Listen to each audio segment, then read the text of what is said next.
Hola, queridos amigos.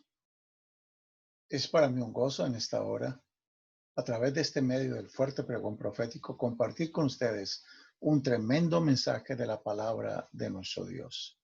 Hoy hablaremos de que Dios no hará absolutamente nada sin revelarlo primero a sus siervos, los profetas. Vamos a orar.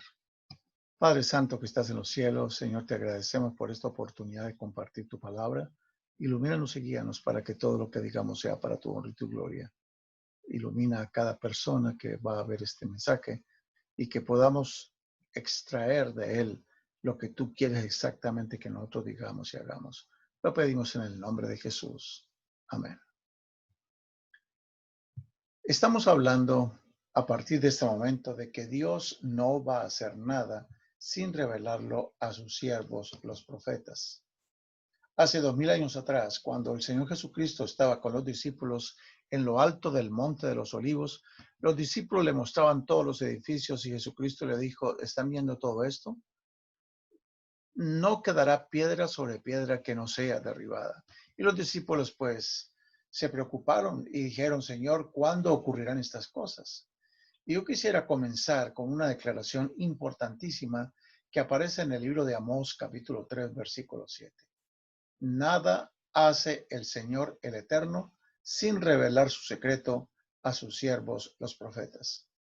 Por ejemplo, cuando fue el terrible diluvio universal, Dios no hizo nada sin antes mandar durante 120 años a un profeta para mostrarle a la gente lo que él iba a hacer. Dios nunca actúa en secreto. Dios siempre revela estas cosas a sus siervos, los profetas. No sé por qué hay mucha gente que anda imaginándose cosas, hablando de teorías de conspiración, hablando de códigos secretos y de miles de cosas, cuando en las Sagradas Escrituras nosotros encontramos la respuesta a todo lo que nosotros estamos esperando y pensando.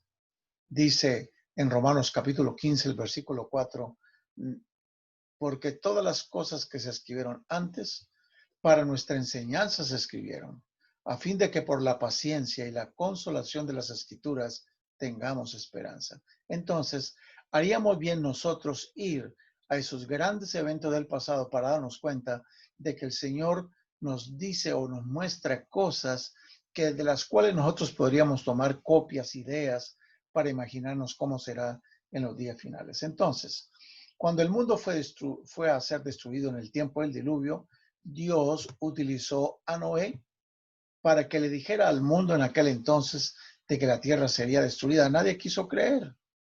Pero qué interesante que los animales sí creyeron. Eso fue un milagro. La gente no se explicaba cómo los animales entraban de dos en dos, pero sin embargo las personas que tenían el uso de la razón no entendieron. Cuando posteriormente el Señor quiso destruir a la ciudad de Nínive, Dios no iba a destruir a toda una nación sin antes llamar a un profeta para que les avisara. Y ese profeta fue Jonás. Jonás fue renuente a la predicación. Jonás se opuso a ir a Nínive a predicarles. ¿Por qué razón? Porque Jonás sabía a través de los profetas de que los asirios, la gente de Nínive, en los siglos posteriores vendrían y harían un desastre con todo el pueblo de Dios. Por lo tanto, él se resistió a ir a predicarle, pero Dios dijo, no, tú vas a ir a predicar. Y aunque este hombre se embarcó para irse en una dirección totalmente contraria, el Señor hizo una tormenta en el mar y proveyó un gran pez para que se tragara a Jonás. A Jonás tuvieron que echarlo, porque él confesó que estaba huyendo de Dios y de su deber. Pero cuando Dios tiene un mensaje para la humanidad, Dios no callará. No permitirá que alguien se interponga entre él y el mensaje que quiere dar.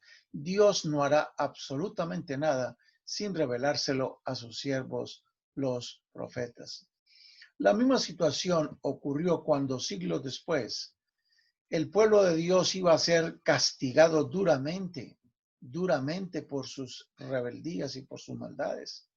Pero el Señor dice en Malaquías capítulo 4, versículo 5, en la última esperanza que le está dando Israel, mirad, yo os envío al profeta Elías antes que venga el grande y terrible día del Eterno. Nos estamos dando cuenta. Dios no hace nada sin revelarlo a sus siervos los profetas. Durante cientos de años, Israel fue infiel a Dios. Tanto así que Israel llegó a dividirse. Y 10 tribus en el norte se llamaron Israel y las 2 tribus del sur se llamaron Judá.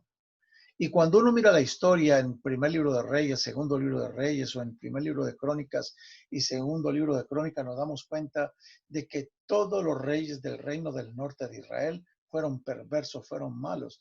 Cada vez se alejaban más y más de Dios.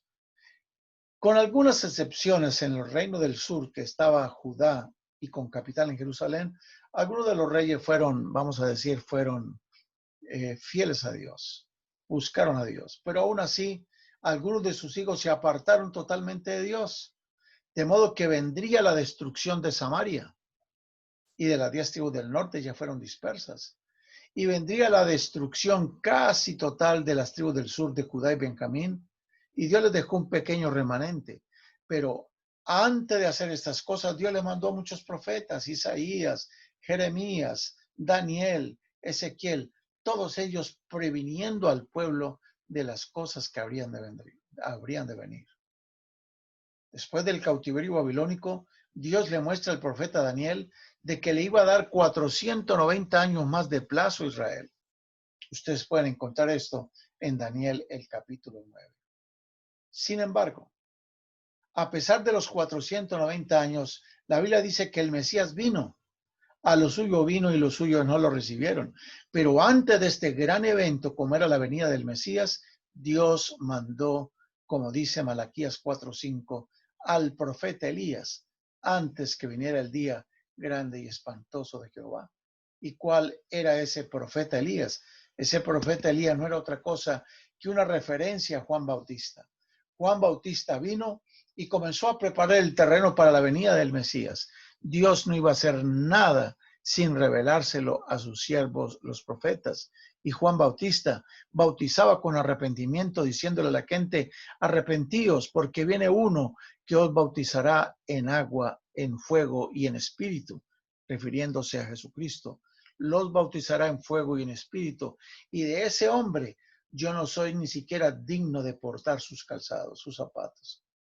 Bueno, Dios siempre ha cumplido su palabra de que no hará absolutamente nada sin revelarlo a los profetas. Cuando ya Cristo vino y cuando Cristo ascendió a los cielos, el Señor levantó otro profeta y ese profeta fue Juan, el último profeta del Nuevo Testamento.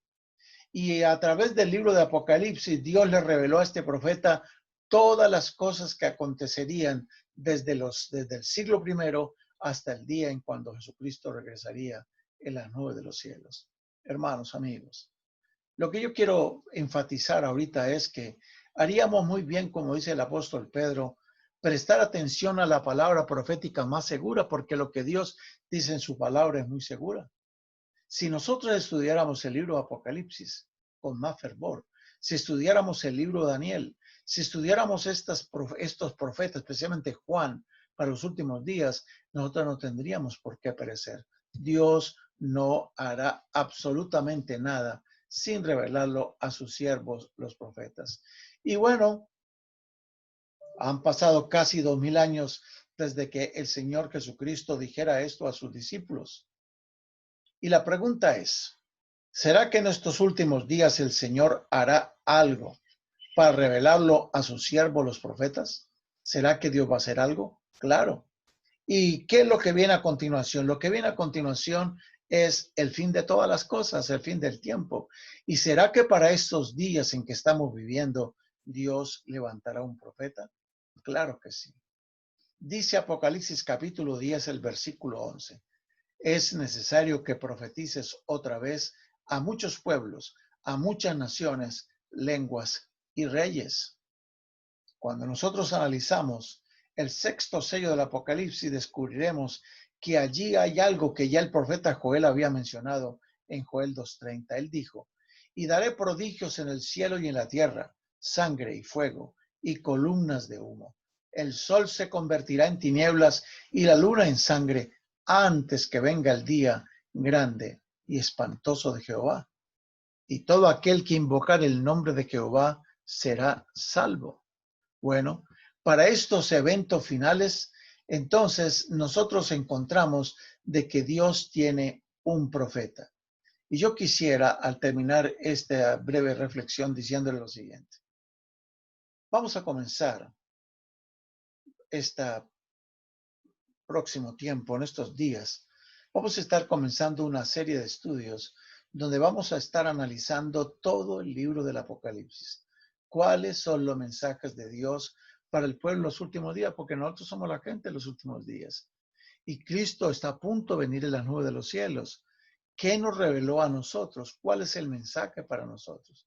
Vamos a comenzar a estudiar más de 70 temas en cortos devocionales del libro de Apocalipsis a partir de esta próxima semana. Nosotros le vamos a estar invitando para que ustedes escuchen todos estos mensajes. Dios siempre ha tenido un pueblo y Dios siempre ha tenido profetas que anuncian al mundo las cosas que han de acontecer.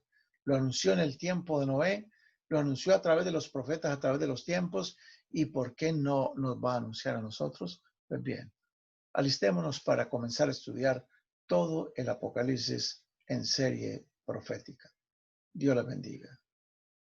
Jehová te bendiga y te guarde. Jehová haga resplandecer su rostro sobre ti y tenga de ti misericordia.